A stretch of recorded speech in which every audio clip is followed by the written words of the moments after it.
If you could choose any wild animal or zoo resident to keep at home as a pet, what would you choose? If you're like many kids, you'd soon have a giant panda to cuddle up with at night. But would a giant panda make a good pet? Sure, they are cute. Who can resist those pudgy bodies and adorable faces? They look so cuddly that you just want to pinch their cheeks and give them a hug.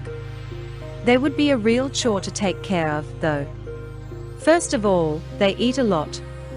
An adult giant panda eats about 12 hours each day.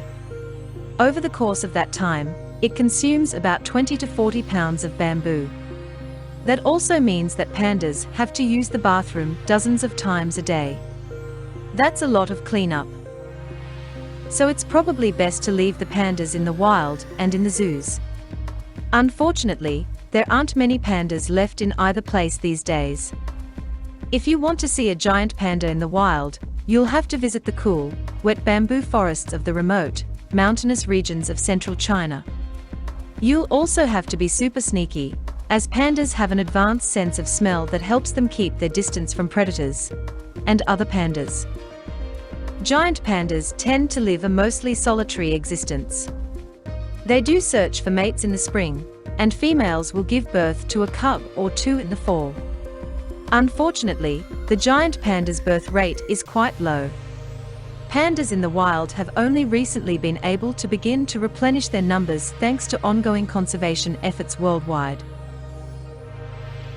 Estimates of wild panda populations vary wildly. Some experts believe there are as few as 1,000 giant pandas left in the wild.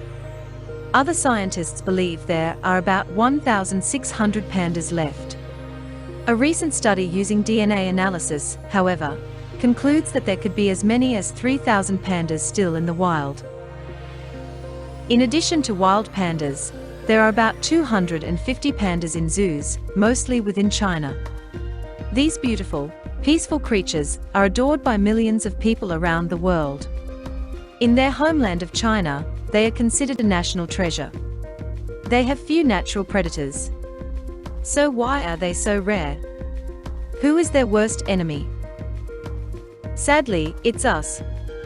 Human beings are the reason so few pandas roam the forests of China today. In the past, pandas were hunted for their valuable furs. Poaching has declined in recent years, due to new laws and greater public awareness of conservation efforts. The biggest problem, however, resulted from habitat loss that began in earnest around 1950 when China experienced a population boom. Increased development led to deforestation and farming, all of which drove many pandas out of the lowland areas where they once used to live. As roads and railroads were built through these areas, the forest the pandas called home became increasingly fragmented. For solitary animals that struggled to mate successfully, mating became even more difficult. Perhaps more critically, destruction of their native forests destroyed much of the bamboo pandas relied upon to survive. Fortunately, some scientists believe that panda populations are once again on the rise.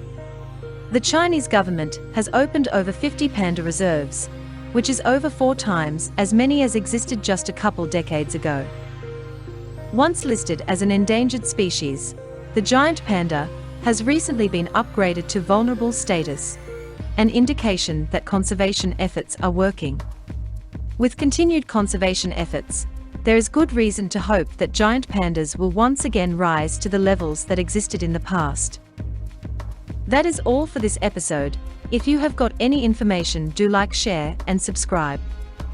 Also comment down if you have any question running in your mind.